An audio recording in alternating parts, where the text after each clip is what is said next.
नमस्कार मित्रांनो, सुस्वागतम घरोघरी मातीच्या चुली या मालिकेच्या आजच्या भागामध्ये अगदी मनपूर्वक मी तुमचं स्वागत करते। आजच्या या भागामध्ये अवंतिका जेव्हा घरी आलेली आहे, कारण ऐश्वर्या जेव्हा घरी येते तर सौमित्र आता काच हातामध्ये घेऊन जीव देण्याचा प्रयत्न करतो। सगळेजण त्याला धरून असतात की सौमित्र प्लीज असं करू नकोस, त्याच्या हातातील ती काच हिसकावण्याचा प्रयत्न करत आहे। तेवढ्यात ऐश्वर्या तेथे आलेली आहे आणि थांबा असे जोरात ओरडते। तर सगळेजण ऐश्वर्याकडे बघतात आणि ऐश्वर्याकडे बघता बघता अवंतिका ऐश्वर्याच्या मागून येते। अवंतिकाला बघून मात्र फार असा आनंद आता सगळ्यांना झालेला असतो आणि एक प्रकारचा खूप मोठा धक्का सुद्धा बसलेला असतो। आणि तेवढ्यात अवंतिका आता समोर येते। आता सगळेजण बघतच असतात। नाना सुमित्रा धावतच येतात, अवंतिका करत अवंतिकाच्या जवळ येतात। जानकी सुद्धा धावतच आलेली असते। अवंतिकाच्या डोळ्यात पाणी असतं। ऐश्वर्या अवंतिकाला धरते आणि सगळ्यांच्या समोर पुढे तिला आतमध्ये घेऊन येते। अवंतिकाच्या मानेला फार असं जळालेलं असतं, खूप मोठे जखमा त्या झालेल्या असतात। जानकी मात्र अवंतिकाच्या चेहऱ्यावरून प्रेमाचा हात फिरवते, तिला जवळ घेते। सारंगला फार असा आनंद होतो। सारंग म्हणतो की वहिनी खरंच तू आलीस। सारंग आता मोठमोठ्याने हसत असतो आणि तेवढ्यात जानकी अवंतिकाच्या जवळ येऊन तिच्या चेहऱ्यावर हात फिरवत विचारते की काय झालं अवंतिका, ही अशी अवस्था। अवंतिकाचे हात वगैरे सगळे काही आता भाजलेले असतात, त्याला जखमा झालेल्या आहेत। ऋषिकेश मात्र अवंतिकाकडे बघून खरंच खुश होऊन हसतो आणि सौमित्र आता बघतच असतो। अवंतिका त्याच्याकडे अगदी डोळे भरून बघत असते। अवंतिकाच्या सौमित्राच्या जवळ जवळ येत असते आणि सौमित्र तिच्याकडे बघत असतो। तेवढ्यात जानकीचं लक्ष ऐश्वर्याकडे जाते आणि ते ऐश्वर्याला विचारते की ऐश्वर्या हे सगळं काय, कारण ऐश्वर्या सुद्धा आता थोडीशी भाजलेली असते, सगळे काळे डाग वगैरे आहे राखीचे तर तिच्या अंगाला लागलेले असतात। मित्रा रडतच देवाला आता हात जोडते आणि देवा खरंच तुझे आभार, माझ्या दोघीही सुना सुखरूप घरी आल्यात।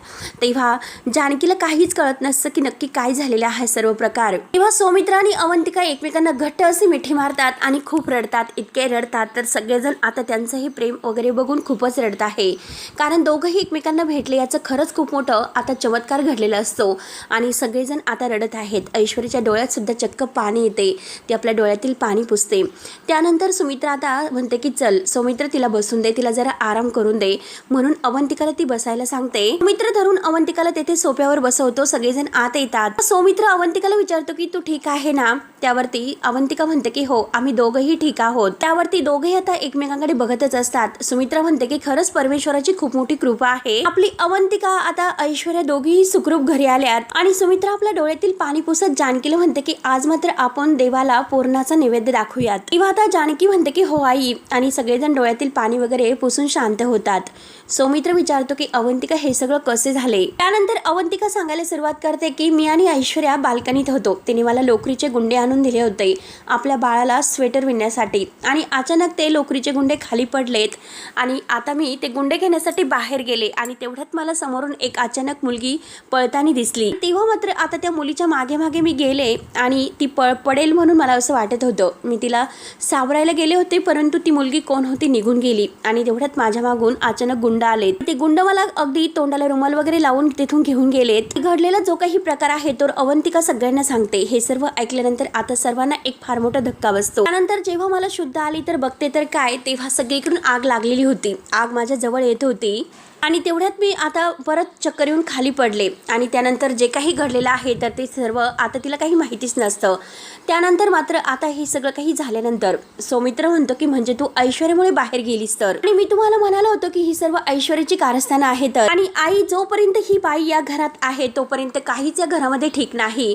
ऐश्वर्याला फार वाईट वाटत असतं, तिच्या डोळ्यात पाणी येते, ती रडत असते आणि हा सौमित्र मात्र आरोपहीन आरोप तिच्यावर करत असतो। अवंतिका त्याला हेच सांगण्याचा प्रयत्न करते की अरे ऐश्वर्याची काही चूक नाही। सुमित्रा सुद्धा आता हे सौमित्राचं वागणं बघून डोक्याला हात लावते। सारंगला तर फारच या सौमित्राचा राग येतो। तेव्हा ऋषिकेश म्हणतो की सौमित्र हे बघ, तेव्हा सौमित्र ऐकून घ्यायला तयारच नसतो। सौमित्र म्हणतो की बास कर दादा, आता सर्व काही बास कर, तर आता ही या घरामध्ये राहील किंवा आम्ही राहू, दोघांपैकी कोणीतरी एक या घरामध्ये राहील। आणि आता मात्र सारंगला फारच राग येतो, सगळ्यांना एक प्रकारचा मोठा धक्का बसलेला असतो। सौमित्राचं वागणं कुणालाच पटत नाही, परंतु आता अवंतिका उभी राहते। अवंतिका म्हणते की हे बघ सौमित्र। अवंतिका आता मोठ्या आवाजात सौमित्राशी बोलते, ऐश्वर्या कुठेही जाणार नाही म्हणून. तेव्हा सौमित्र म्हणतो की अवंतिका पण अगं तुझी अवस्था तिच्यामुळेच अशी झाली.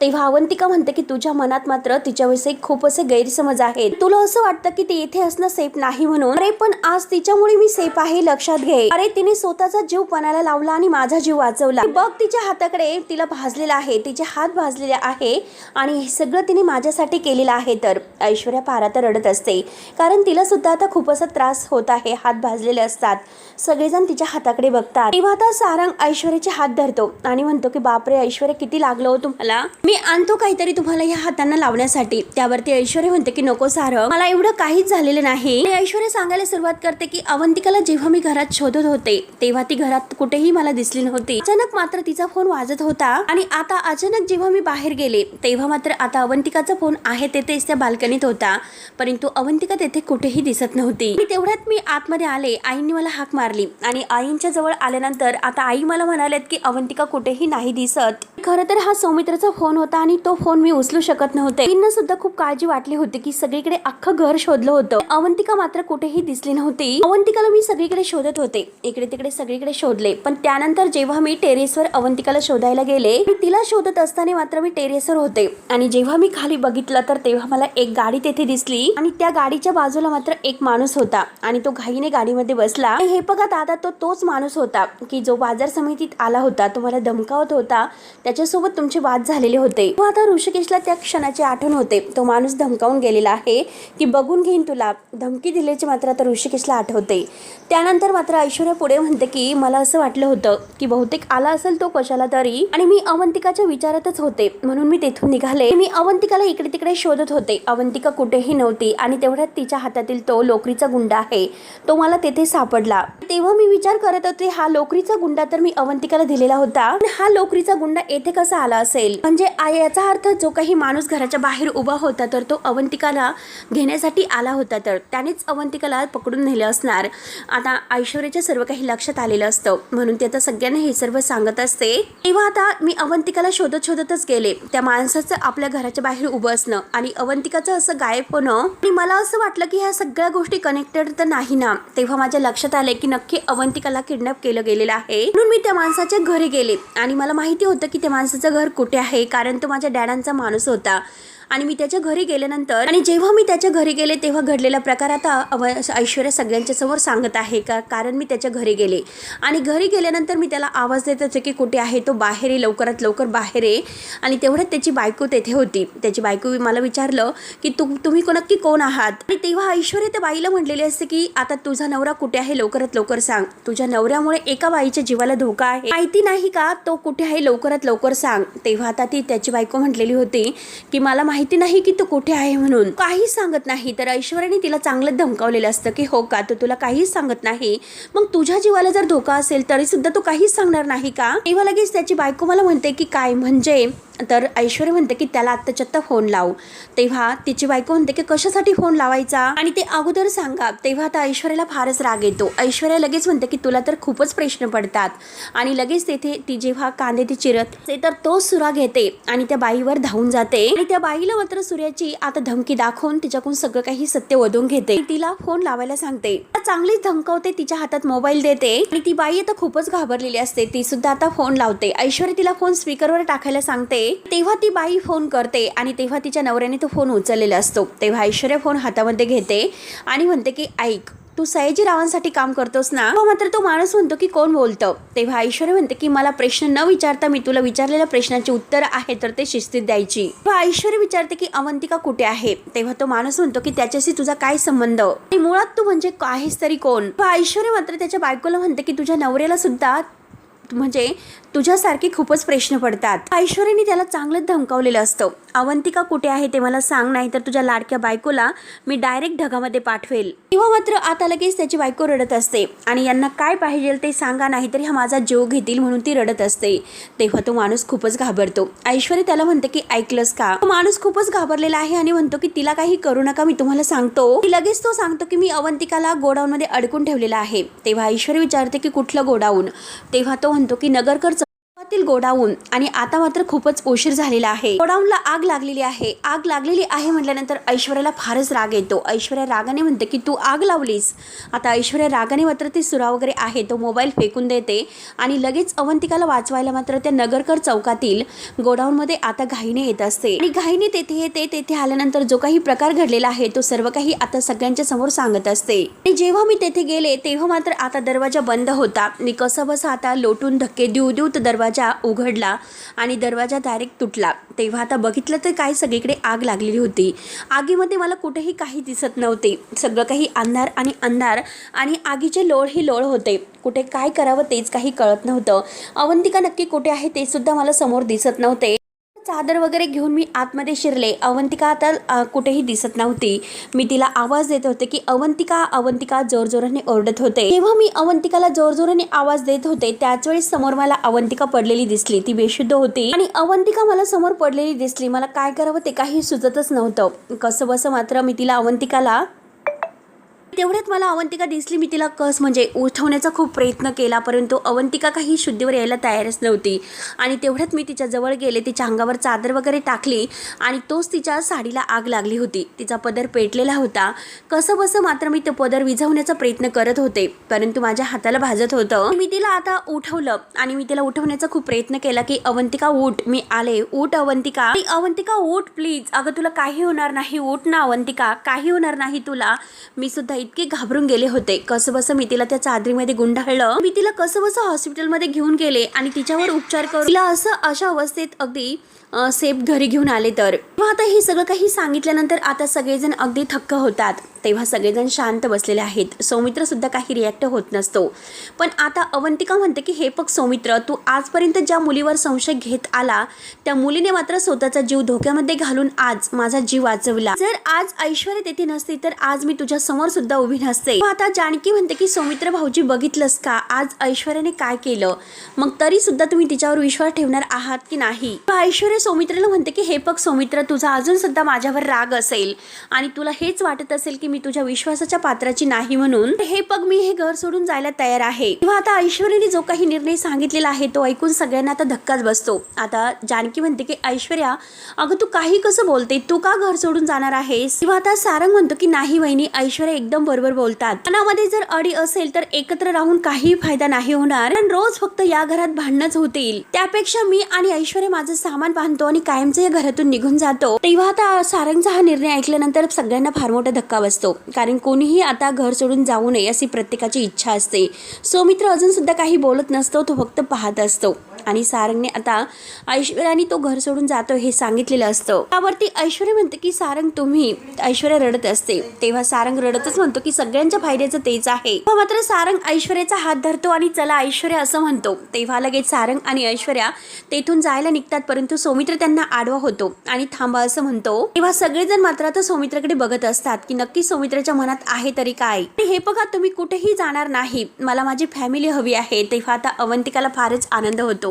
सगळेजण आता खुश होऊन हसतात कारण सौमित्राने त्याचा विचाराने निर्णय बदललेले असतात. आणि आज सौमित्र म्हणतो की आपण सगळ्यांनी एकत्र असायला हवं. जानकी वहिनी म्हणते तसं एकीच आपली ताकद आहे. तेव्हा आता सगळ्यांना फारच आनंद होतो. सगळेजण आता खुश होत हसत असतात कारण आज सौमित्र सुद्धा बदललेला आहे आणि त्यांनी सारंग आणि ऐश्वर्या या दोघांना थांबवलेलं आहे. कुठेही जायचं नाही असं सांगितलेलं असतं. त्यांचे चेहरे आता खुलतात आणि सगळेजण खुश होऊन हसतात. सौमित्र म्हणतो की वहिनी जसं सांगते की एकत्रच आपली ताकद आहे, एकीचं बळ हे आपल्यासाठी खूप महत्त्वाचं आहे.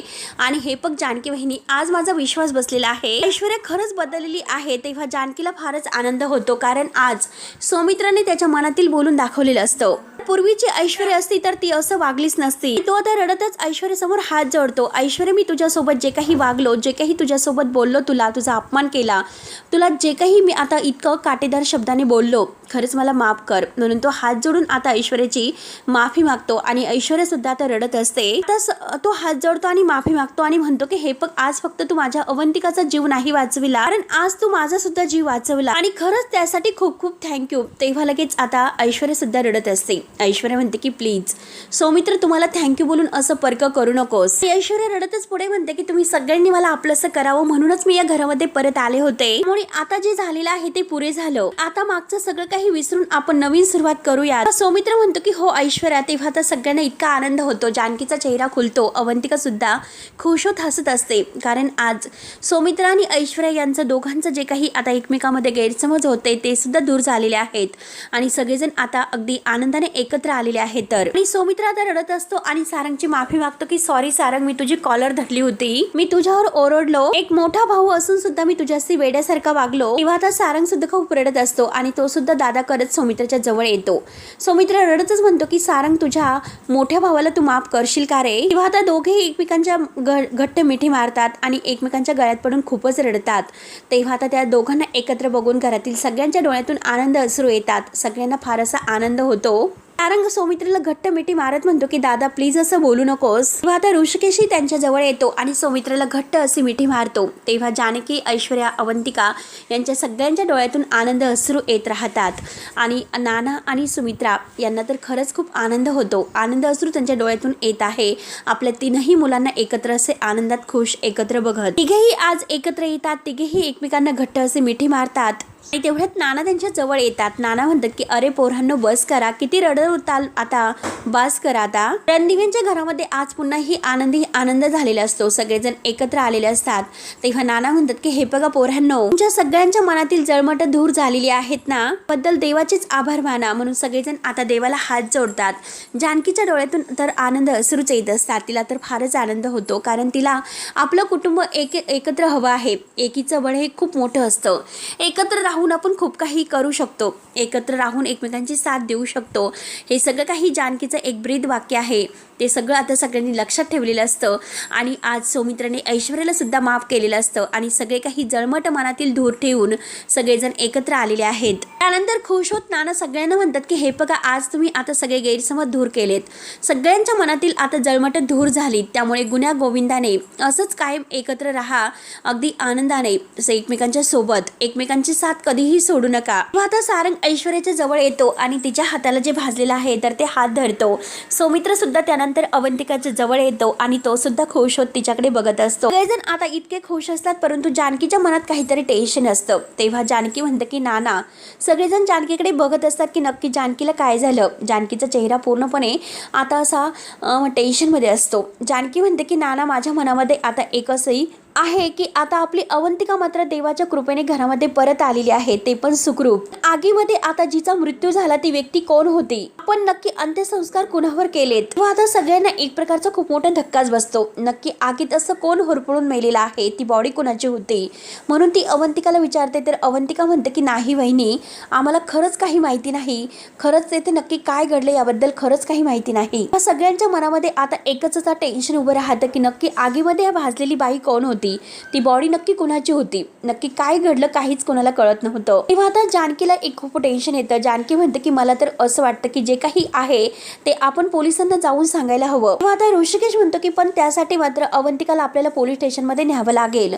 आता सौमित्र म्हणतो की अरे दादा, पण तिची अवस्था काय, आपण तिला या अवस्थेत कसं पोलीस स्टेशनला घेऊन जाऊ शकतो. त्यावरती अवंतिका म्हणते की नाही, या अवस्थेचं सुद्धा मला पोलिसांना सगळं काही सांगणं खूप गरजेचं आहे. हे बघा दादा, मी ठीक आहे, चला आपण जाऊयात पोलीस स्टेशनला, असे ती ऋषिकेशला म्हणते. अवंतिका सौमित्राला म्हणते की जाऊयात. तेव्हा सौमित्र तयार होतो आणि अवंतिका आता पोलीस स्टेशनला सगळ्यांच्या सोबत जायला तयार होते. नक्की ती आगीत म्हणजे होरपळून मेलेली बाई कोण असेल हे शोधायचं असतं. त्यासाठी सगळेजण पोलीस स्टेशनला जायला निघतात. जानकी मात्र विचारात पडत असते की नक्की काय झालं असेल, ते आगीत होरपळून मेलेली बाई कोण असेल. तर मित्रांनो, शेवटी हा भाग येथे संपतो. पुढील भागामध्ये जानकी आणि ऐश्वर्या रूम मध्ये येतात. जानकी आता ऐश्वर्याला म्हणते की अवंतिकावर एकदा नाही, दोनदा नाही, तीनदा हल्ले झालेले आहेत. की हे हल्ले कोण करत आहे, आपल्याला काहीतरी करावं लागेल. काही सुरू आहे ते सगळं काही आपल्याला थांबवावं लागेल. ऐश्वर्या, मला खरंच सुचत नाही की नक्की मी काय करू. त्यावरती ऐश्वर्या म्हणते की माझ्याकडे एक प्लॅन आहे. हे जे कोणी घडून आणत आहे तर त्याचा कायमचा बंदोबस्त करायचा आहे. तेव्हा जानकीला धक्का बसतो. जानकीला असं वाटतं की नक्की आता हे सर्व सयाजी काका करत असतील. त्यानंतर आता जानकी मात्र दुसऱ्या दिवशी अवंतिकाच्या रूम मध्ये येते आणि आता त्यांची याचबद्दल चर्चा सुरू असते. अवंतिका म्हणते की आता मात्र ते असं काहीतरी मोठा प्लॅन करतील आणि माझ्यावर पुन्हा मोठा हल्ला करतील. तेव्हा आता जानकी म्हणते की बास्कर, अवंतिका प्लीज तू असं काही अभद्र बोलू नकोस. जानकी तिला असं काहीतरी म्हणते की हे बघ, आता जे काही आहे ते सगळं आमच्यावर येणार आहे आणि तू आता काही यामध्ये पडायचं नाही, जे काही असेल ते अगोदर आमच्यावर असेल, पण त्याचा कडक बंदोबस्त करायचा आहे, त्यामुळे तू काही घाबरू नकोस. तेव्हा जानकीकडे आता अवंतिका पाहत असते. तर मित्रांनो, आता जानकीने अवंतिकाला सेफ ठेवण्याची जबाबदारी उचललेली आहे आणि त्यामध्ये ऐश्वर्या सोबत आहे. आता हे जे कोणी करत आहे ना, तर त्या सगळ्याचा मात्र आता ही जानकी आणि ऐश्वर्या शोध घेणार असते आणि सयाजीरावांना एक असा कडक शिक्षा देणार आहेत. तेव्हा सयाजीराव मात्र अवंतिकाच्या वाटेला सुद्धा जाणार नाही. तेव्हा मित्रांनो, आता पुढे नक्की काय होतं आणि त्या आगीमध्ये होरपळून मेलेली बाई नक्की कोण होते हे आता ते शोधणार आहेत. तर पुढे काय होणार आहे हे बघायला विसरू नका. तोपर्यंत धन्यवाद.